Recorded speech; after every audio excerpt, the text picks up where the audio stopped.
In 1274, the largest seaborne invasion force in human history, until the D-Day landings of 1944 descended upon Japan. 900 ships carried over 40,000 Mongol, Chinese, and Korean warriors, an amphibious force of unimaginable scale, sent by Kublai Khan to bring the island nation to its knees. We all know the legend of how this invasion failed, a divine wind, the kamikaze, that miraculously smashed the fleet. But the sources, when we analyze them, tell a different, more terrifying story. Before any storm arrived, the Mongols had already inflicted a wound far deeper than any sword cut. They had deployed a weapon the Japanese warrior, the samurai, had no defense against. It wasn't their famous composite bow. It wasn't a new technology. It was a doctrine. A calculated, systematic form of psychological warfare that shattered the very soul of the samurai code. The real story of the first Mongol invasion is not one of a natural disaster. It is a story of a terrifying strategic test, one that proved an army's honor could be turned against it. To understand what truly saved Japan, you must first understand the tactic that nearly destroyed it. The scene is Hakata Bay, November 1274. The Mongol invasion force has disembarked, forming a dense, disciplined mass on the beach, a wall of shields, a forest of spears. From the Japanese lines, a lone warrior thunders forth. He is a high-ranking samurai, clad in the magnificent, box-like Oyuroi armor, a testament to his status and a symbol of his fighting philosophy. He is not charging. He is following the sacred protocol of war. He halts his mount at a respectful distance, perhaps firing a whistling kaburaya arrow to announce the contest. He then proclaims his name, his lineage, and his past deeds, demanding a Mongol champion of equal rank step forward for a duel. This is Nanari, the very heart of samurai combat, a series of individual contests to determine victory and win honor. He waits for a response. The Mongol line is silent. To them, this display is not honorable.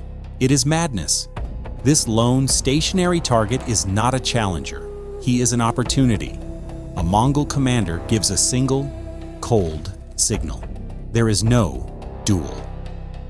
Instead, the air splits with the terrifying, unified thrum of hundreds of composite bows being loosed at once. A dark cloud of arrows, shorter but far more powerful than the samurai's yumi, descends on the warrior. But with them comes something else. A sound the Japanese had never heard. A sharp, deafening crack, like thunder. The teppo. These were ceramic and iron-cased grenades packed with gunpowder. They exploded around the warrior, filling the air with shrapnel, noise, and acrid smoke. The samurai's horse, terrified, rears and falls. The samurai himself, pierced by dozens of arrows, his honor unanswered, is obliterated.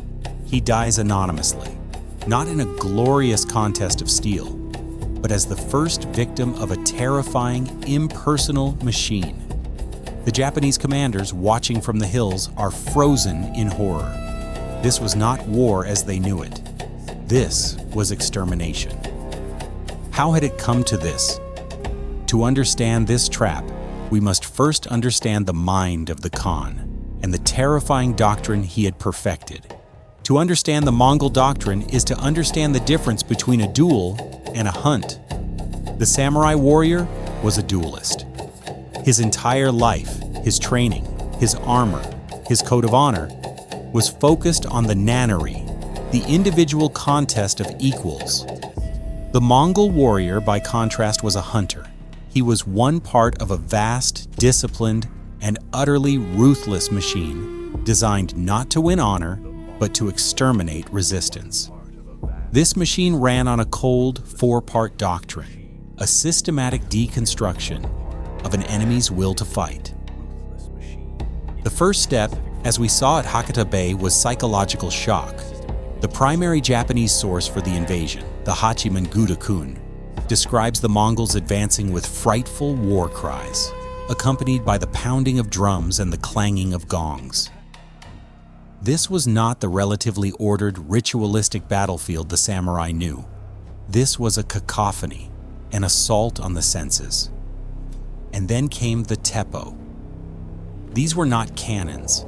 They were hand-thrown ceramic and iron spheres packed with gunpowder. When we analyze their use, their primary purpose appears to have been psychological. They exploded with a deafening roar, a sound the Japanese associated with angry gods, not with men. This thunder terrified the samurai's horses, rendering their cavalry charges chaotic and ineffective. By punishing the Nannery with this barrage, the Mongols sent a clear, brutal message. Your honor is meaningless. Your rituals are a joke, and your gods cannot save you. The second step was combined arms. Once the enemy's mind was paralyzed, the Mongol formation advanced. The samurai charge was a collection of individuals seeking glory. The Mongol line was a single organism. Heavy infantry, often Chinese and Korean conscripts, advanced with massive tower-like shields, creating an interlocking mobile wall. From behind this moving fortress, the third step was unleashed, the relentless barrage. The samurai yumi was a long, asymmetric bow, a powerful dueling weapon. But the Mongol composite bow was a compact, recurved engine of war, built of laminated horn, sinew, and wood. It had a faster rate of fire, and when multiplied by thousands of archers firing in disciplined volleys, it created a killing zone that the samurai could not cross. The Hachiman Gudokan states the Mongols' arrows were shorter, but the points were soaked in poison, meaning even a glancing blow could be fatal. The samurai, in their beautiful but heavy oyoroi armor, were designed for one-on-one combat, not for withstanding an industrial-scale storm of poisoned projectiles. The final and most insidious step was the feigned retreat. If the Japanese, through sheer bravery, managed to close the distance and engage the Mongol shield wall, the Mongols would often break, seemingly in panic, and flee. To the samurai, this was the signal for a glorious pursuit. They would break their own formations, charging forward as individuals to take heads. It was a fatal mistake. The fleeing Mongols were simply luring them into a pre-arranged trap. Once the samurai were disorganized and overextended, hidden Mongol cavalry wings would wheel in from the flanks, encircling them. The hunt was over. This four-stage doctrine, terror, formation, barrage, and trap, had conquered half the known world. It was a strategy of total war, and the samurai, prepared for a duel, had brought a sword to a tactical apocalypse. The sun climbs higher over Hakata Bay. The initial shock has calcified into a grim resolve. The samurai commanders, watching their champions die in such a dishonorable, anonymous fashion, understand the challenge. This is not a contest of heroes. It is a test of survival. They are the warrior elite of Kamakura, hardened by a lifetime of training, and they will not be herded like animals.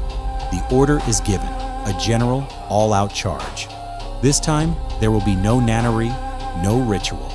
This is an act of pure desperation, an attempt to use their superior numbers on this beach to smash the Mongol line through sheer force and courage before that terrifying machine can fully engage. Thousands of mounted samurai and foot soldiers surge forward in a massive, colorful wave. The ground trembles. This is the classic samurai assault, a glorious, chaotic torrent of individual bravery. They scream their war cries, yumi drawn, tachi thirsting for blood. They are a storm of steel and silk, the pinnacle of Japanese martial prowess. And they crash against a wall of iron. The Mongol phalanx does not flinch. It is a dense, ugly, and utterly impassive formation. The front ranks, protected by their massive pavis shields, lock together. presenting a solid barrier of wood and steel. The samurai, expecting to break a line of men, instead collide with a fortress. Horses rear in confusion, unable to penetrate. The charge piles up on itself, momentum lost, replaced by a confused, swirling melee at the shield wall's edge. Then the Mongols answer. A commander's signal, a roar of drums, and the air explodes. From behind the shields, the teppo grenades are thrown in volleys, arcing into the dense mass of the samurai. The explosions are catastrophic. The sound alone, a deafening thunder, shatters the samurai's concentration. Horses, already skittish, go mad with terror, throwing their riders. Men are blasted with shrapnel. The Hachiman Gudokun describes the chaos, the air filled with smoke, the smell of sulfur, and the screams of men and animals. This is the Wall of Thunder. As the teppo barrage creates gaps and sows panic, the second wave of the Mongol assault begins. The gongs sound, and from behind the shield wall, thousands of archers loose their poisoned arrows. This is not aimed fire. It is a disciplined, arcing volley designed to saturate a specific area. The arrows rain down on the stalled samurai charge. The heavy oyuroi armor, designed to stop a Yumi arrow in a duel, proves vulnerable to a plunging, high-velocity barrage. Men fall, gurgling as the poison enters their blood. The samurai are trapped. They are too close to retreat but cannot advance. And now, the final element of the hunt engages. From the flanks of the Mongol line, a new sound emerges, the thunder of hooves. Mongol heavy cavalry, held in reserve, begins a steady, disciplined wheeling movement. They are not charging in a desperate bid for glory. They are executing a pincer movement, a cold, geometric equation of death. They slam into the disorganized flanks of the samurai assault. The Japanese are now being attacked from three sides, a wall of thunder and shrapnel to their front, a rain of poison from above, and a hammer blow of heavy lancers to their sides. The battle is no longer a battle. It is a slaughter. All day, the samurai fight with incredible, suicidal bravery. But bravery is not a strategy. Individual skill cannot defeat a coordinated system. By nightfall, the samurai line is broken. They are forced to retreat, dragging their wounded, leaving hundreds of dead on the beach. They pull back to the ancient Dazeifu fortress, their minds reeling. They had not been defeated. They had been deconstructed. The most persistent myth of this campaign, the story we all learn, is that Japan was saved by a divine wind, a kamikaze. This is a powerful, nationalistic legend, but when we analyze the 1274 invasion, the sources reveal a more complex and human truth. The great storm that would famously shatter the Second Mongol invasion in 1281 was not the decisive factor in this first attempt. The Hachiman Gudokun and other sources indicate that the Mongols, after their brutal victory at Hakata, simply withdrew to their ships. That night, a storm did arise, sinking a number of their vessels and convincing the Mongol commanders to withdraw fully to Korea. But this was not the apocalyptic typhoon of legend. The Mongols were not annihilated by it. They chose to leave. So why did they withdraw after winning the battle? The sources suggest a combination of factors. Their supply lines were long. They had taken significant casualties from the desperate samurai counterattacks, and their Korean ship captains, who knew the treacherous local waters, were nervous. But the deepest reason may be psychological, and it reveals the true flaw in the Japanese warrior. The samurai's greatest strength, his code of honor, was also his most profound tactical vulnerability. His entire spiritual and martial framework was built on the nanari, the individual duel. He was psychologically unprepared for an enemy that treated him not as a respected opponent, but as an obstacle to be systematically, impersonally, and collectively exterminated. The Mongols, by refusing the duel and answering with teppo and volley fire, didn't just kill samurai, they invalidated their entire reason for being on the battlefield. This created a crisis of morale far more devastating than any physical defeat. The decisive factor in this campaign was not a divine wind. It was a doctrinal collision. The samurai were a culture of duelists, while the Mongols were a system of total war. The true weapon of the Khan was the realization that an enemy's most cherished belief can be turned against them. The Mongols didn't need to defeat every samurai in combat. They only needed to prove that the samurai's way of war was obsolete. They won the psychological victory so completely that the Japanese, who retreated from Hakata, were not just beaten, they were broken. Their martial philosophy shattered. The Mongols, for their part, had achieved their goal. They had demonstrated their terrifying superiority and delivered the Khan's message. They withdrew, fully expecting Japan to capitulate. They had failed to understand that this very psychological shock would, in time, forge a new, more pragmatic, and far more desperate Japanese resolve. The Mongols had left, but the psychological wound they inflicted festered. The invasion of 1274 was, in hindsight, the death knell for classical samurai warfare. The Japanese had learned a terrifying lesson. Honor was a luxury they could no longer afford.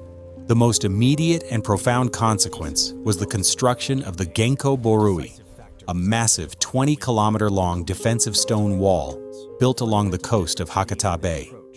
This was not a fortress for heroes. It was a pragmatic, desperate barrier designed to prevent a future landing. The samurai code of the duel was replaced by a state-level doctrine of static defense. The geopolitical stakes were catastrophic for the ruling Kamakura shogunate. The regent, Hojo Tokimune, who had defied Kublai Khan's threats, was forced to keep the entire nation on a ruinously expensive war footing for 7 years, awaiting the inevitable second invasion. When that invasion force arrived in 1281, a truly gargantuan armada, it was first stalled by the new wall and the samurai's new, more brutal guerrilla tactics, and then it was annihilated by the legendary kamikaze typhoon. But this divine victory was an economic disaster. There were no spoils of war. Unlike in a Japanese civil war, there was no enemy land to seize, no treasure to distribute as rewards. The samurai families who had bankrupted themselves to fund the defense received nothing. This resentment boiled over, shattering the loyalty that held the shogunate together. Within 50 years, the Kamakura government, weakened beyond repair by the cost of victory, collapsed, plunging Japan into the new warring period of the Ashikaga shogunate. The Mongols lost the battle, but their invasion had destabilized their enemy's entire political system. As a final knowledge gift, it's fascinating to note how the samurai adapted their view of honor. During the second invasion, the sources describe Japanese warriors rowing out in small boats under cover of darkness to board the massive Mongol vessels. They engaged in brutal night raids, slaughtering crews and taking heads. The old ritual of nunnery was gone, replaced by a grim new pragmatism.